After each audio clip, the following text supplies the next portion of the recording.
Guys, welcome in to yet another edition of the Ben Garcia Show. Listen, today's show is a little crazy.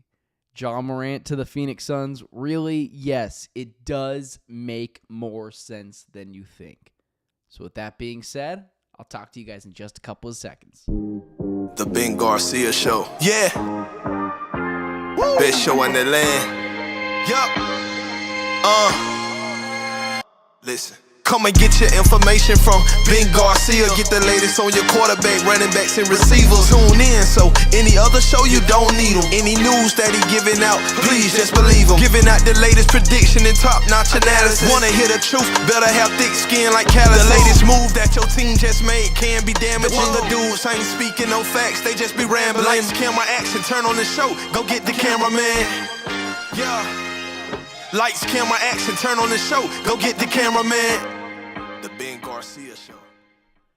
What is up, guys? Welcome into yet another edition of the Ben Garcia Show. Thank you so much for making me a part of your day, however you're watching, however you're following the show. Good morning, Sandman, my guy as well, Michael Evans in the chat. Each and every morning, these guys come in. They're just supporting the show. That's just what they do. So either way, I appreciate you guys making me a part of your day, however you're watching, however you're following. Don't forget to like, share, subscribe, and potentially even tell a friend about the Ben Garcia Show. Listen, today's show is a bit on the wackier side, and here's why. This is the second slowest time of the year for sports news, things going on. And I could just change to, hey, let's just do this 2 times a week until the sports world really picks up. Or let's just change this to 3 times a week. I want to keep the schedule pretty consistent, at least for the first year of live streaming. If I have to cancel a show, I cancel a show. But this is the time of the year where you get a little wacky. And when the NBA goes into the postseason and when that ends, it gets even murkier about what it's going to look like sports news-wise. And this is a very good teaser to what the rest of the year could potentially look like outside of the NBA playoffs and some other national news, which we will get into. But I thought this was very interesting. And it's a little crazy. I will totally admit that. But Ja Morant, there's a report yesterday that the Memphis Grizlies could be pulling a Luka Doncic and moving on from Ja Morant because they don't want to pay the guy $350+ million or whatever insane supermax contract that Ja Morant would be getting from the Memphis Grizlies. But it's not like they're a team that doesn't want to win still. Now, could another team outbid the Suns for Ja Morant? Of course. This is the title of the show is why Ja Morant to the Phoenix Suns isn't crazy. It's not why Ja Morant to the Phoenix Suns is likely. It's all about, at this point, could it happen? Or is it just complete and utter nonsense? Ja Morant is a player that has some issues off the court, clearly.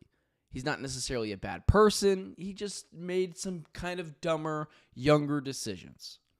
He's in his early 20s, and he's going to command a massive deal. And this is something that I talked about on Locked On Phoenix Suns and on this show. I told you, and it looks like I could be right, that other teams are not going to want to pay that supermax contract to what are star players, but not potentially top 5, top 7 guys. And that's what finds this so interesting. And I said, other owners are not going to want to pay that. But Matt Ishbia will pay anyone at this point. So this is why Ja Morant to the Phoenix Suns isn't insane.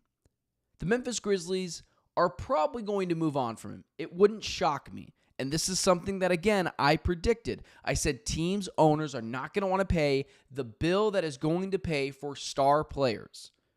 But the Phoenix Suns owner, Matt Ishbia, absolutely will do that. But the Memphis Grizzlies don't want to hit the reset button. Why would they want to do that? You got Jaren Jackson Jr., Desmond Bane is a very good player. Good, young, up-and-coming players. Zach Edey is on that team as well. So they still need a guy to help fill the void and help this team go on an elite championship run. And who fits the bill and who makes sense in a deal? Well, it's pretty easy. Kevin Durant. If you could move Kevin Durant for Ja Morant, you do it every day that ends in Y and twice on Sunday. Now, is it potentially going to cost more than Kevin Durant? Probably. But how many other teams out there can offer a star player in return for a young star player? The Suns are one of those teams. Now, what you can argue is, should you even go after Ja Morant? Do Devin Booker and Ja Morant work? Morant needs the ball in his hands to succeed. He's not a great shooter. He gets to the rim effectively. I'm not so sure his style of basketball does work to win championships. Those young, freaky athletic guards that can't shoot very well have a bad history of working in the playoffs. I'm looking at Russell Westbrook, Derrick Rose. Both of those guys have had those issues. And so when you look at Ja Morant, I'm not so sure he's a championship-winning basketball player. But I think it makes more sense than other people maybe will discount it. Is it likely? No, probably not. Ja Morant's probably not coming to Phoenix. But the Suns will be in the conversation. And then at that point, you're asking yourself, do you want them to do it? Because then are you just paying a star player just to play a star player? And here's what I would say to that. I think I would rather a Houston Rockets offer for Kevin Durant than I would a Ja Morant offer from the Memphis Grizzlies. Not because Ja isn't better than Cam Whitmore and Jabari Smith Jr. I'm sorry, it's not me saying Ja isn't better than Jabari Smith Jr. and Cam Whitmore. I think as a Suns consumer, fan, media member, I'm just over the Phoenix Suns way of doing things, which is just going and getting star player after star player and trying to make it work. Not to mention Bradley Beal would still be on the team too. So it would be Bradley Beal, Devin Booker, and Ja Morant, so you're still tiny. And it's a team that doesn't have a great supporting cast. So it doesn't make a lot of sense from a team-building perspective. And I wouldn't do it from a team-building perspective. But what I will say is I don't think it's crazy that Ja Morant could end up on the Phoenix Suns. Just that idealistic view on its own. Could Ja Morant be an actual option for the Suns? And that being for one Kevin Durant. Yes, absolutely. Do I think it will happen? No. But just to discount him coming to the Suns is crazy. Because it's not just about what you have to give up. You have to be giving him to an owner who is willing to pay him the supermax deal. It's one of the reasons why Luka Doncic might have had a smaller market than maybe even I thought. Now, he would have definitely had a bigger market than what the Mavs did, but a smaller market given the bill that you're going to have to flip if you're the owner. This is where it does help out the Phoenix Suns. The Phoenix Suns have an owner in Matt Ishbia that will be willing to spend any sort of money possible to bring a star player here. Not just to bring a star player here, but to also win an NBA championship. So I know when you see it on the surface, it's like, really? That doesn't make any sense. But that's not the question you should be asking. Because is it likely? No. The question is, should the Phoenix Suns do it? And I would argue, even still then, likely not. It's not that don't think Ja Morant is very good. I just think the Phoenix Suns have also learned a lesson about team building. And a lot of that means getting good, maybe not amazing players, getting bigger like Cam Whitmore and Jabari Smith Jr. from the Houston Rockets, getting your picks back from the Rockets as well, and potentially being able to get an extra player from them, a sweetener in the deal. All this argument was supposed to be is it impossible? Is it crazy? Absolutely not. Now, things might have to get a little tricky. You might have to make it a 3-team, 4-team deal. It's not me saying it's an easy thing to do. But to pull the Suns out of the running would be nonsense because they have two things that matter a lot. A player that they can give back that is win now in Kevin Durant, if he's willing to go there. And an owner who is willing to pay star players that other owners around the league are starting to show they are not willing to do so. Okay. That Ja Morant thing is so interesting because I saw that yesterday and I was like, oh my goodness. Phoenix Suns could trade Kevin Durant for that guy. A little bit shorter of a show today, but I saw, and just because, listen, day job, things I got to go do, and that's just the nature of what it is in my position. But either way, there were a couple of guys yesterday who are joining the free agency fold, and that is two guys that I think the Arizona Cardinals do have to go get.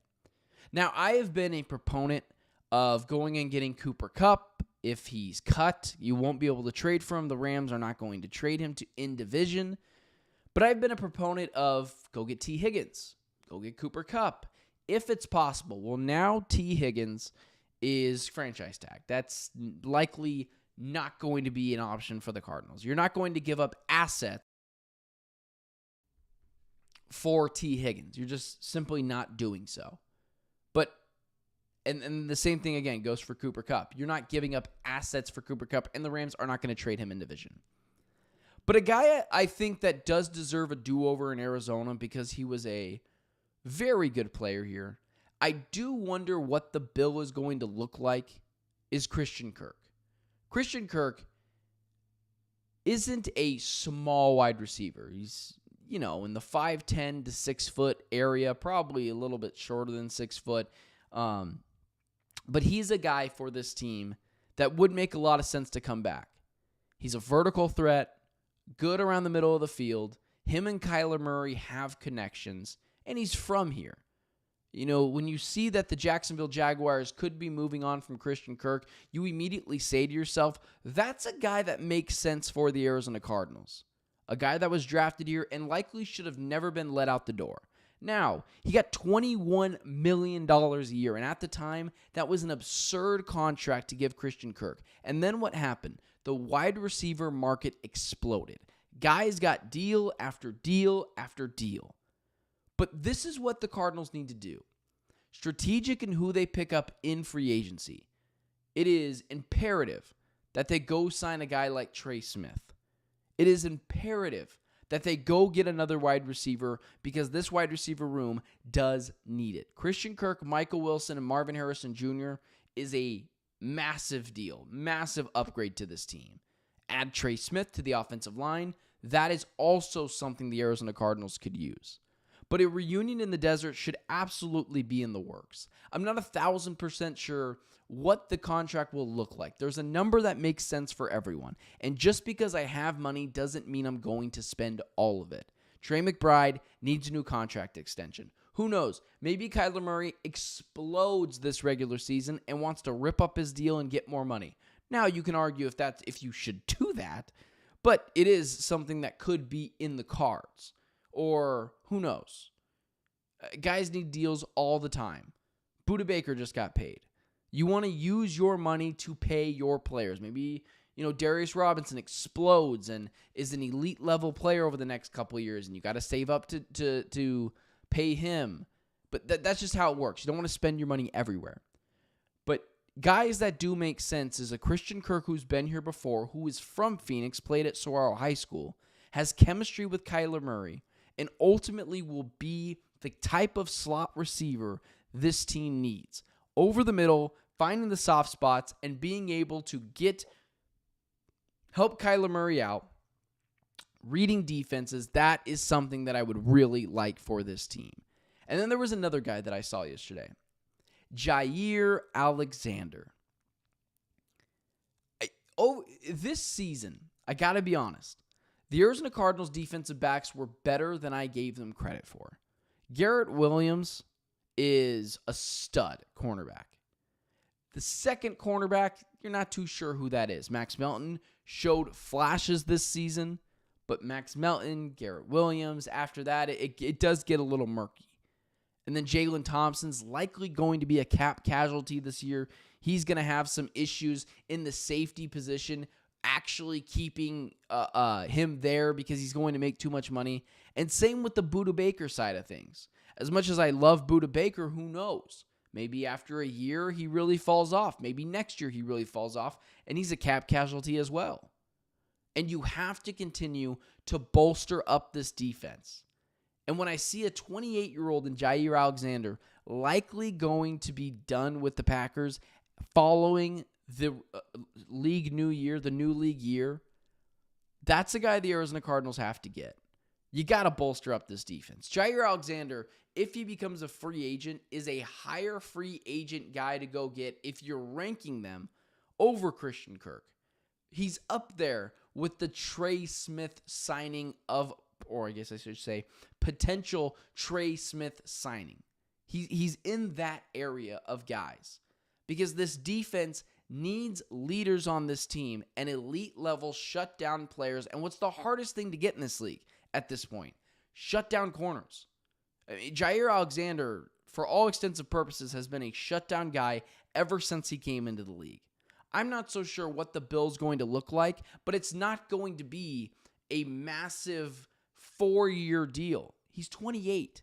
He's going to get 2 to 3 years. Maybe you get 2 years with an option in that third year. That is what makes sense for this team. Jaire Alexander is a guy that can help bolster this defensive back room. And consistently, the theme of the Arizona Cardinals offseason is what we continue to talk about, strategically picking out 1 or 2 guys that fits the mold of what you need. And then getting a little, fun with it. But that might just not happen. Last year, we had our eyes set on a Justin Matabuki or just whatever, those kind of guys. But what normally happens is a lot of those players never hit free agency because, one, the good ones never do. Teams like to re-sign those guys. And 2, the franchise tag, which is also the stupidest thing in all of sports. I mean, some guy, T. Higgins isn't even going to hit free agency because of the franchise tag, which is, once again, the dumbest thing in all of sports. So you don't want to be crazy. You don't want to be what the Patriots did years ago and spend money on Hunter Henry and Jonnu Smith and Jalen Mills and all those guys, and then it ended up in 0 playoff wins. Or what the Jacksonville Jaguars did a couple years ago and paid Christian Kirk and paid all these players. And what happened? They made the playoffs. They have won 1 game in the playoffs since then. Fool's gold in free agency is a very common thing. So you don't just want to spend it just to spend it. But you have clear holes, and these 2 guys make a lot of sense to plug up those holes. Christian Kirk being that slot receiver and at times that outside guy, that deep threat that can help with Kyler Murray and the chemistry that he has with Kyler Murray. It makes a lot of sense there. And then as well with Jaire Alexander on a defense that has issues all over it, especially in the defensive back sort, where he can help be a mentor to these younger guys. I'm willing to overpay a little bit for Jaire Alexander just to have that leadership and that teaching, coaching ability and experience to give to Max Melton or to give to Garrett Williams or Starling Thomas V. Those are the type of guys that make sense for me to be able to come into this Cardinals team. And it's frustrating because every year we talk about free agency and a lot of these guys don't even make it there. So when you see a T. Higgins not even make it to free agency or the franchise tag, if you're a quarterback needy team, the Vikings tag Sam Darnold, that's frustrating. But when you see the news that 2 guys could be cap casualties, one in Christian Kirk, who's been here before and makes a lot of sense for this team, and Jaire Alexander, who's been a shutdown corner pretty much his entirety of his time with the Green Bay Packers, that's what you got to do. I mean, that's what makes sense for this team at this point. So it just gets frustrating to me not being able to recognize what the Arizona Cardinals have to do. You got to be careful. But when you see two guys that clearly make sense for this team, you got to just make it happen. And if you overspend, you swing and a miss, it's okay. As long as you do it with one guy and not 5 of them, like the Patriots and Jaguars did years ago. Anyways, guys, appreciate you guys making me a part of your day here every morning, 6 a.m., 8 a.m. Eastern Standard Time. Thank you so much for making me a part of your day. Appreciate you guys, Sandman, Sean, Michael in the chat this morning, other guys who have popped in and out. Appreciate you guys. Follow me on all social media platforms at Ben Garcia Show. I will see you guys tomorrow. Which is Thursday, the final show of the week, and we'll continue to keep chugging along, even if this sports news is a little touch and go for here on out until the NBA really picks back up again. Appreciate you guys making me a part of your day. Don't forget to like, share, subscribe, tell a friend about the Ben Garcia Show. Follow me on all social media platforms at Ben Garcia Show. And until tomorrow, I'm Benjamin Garcia, and it's been the Ben Garcia Show.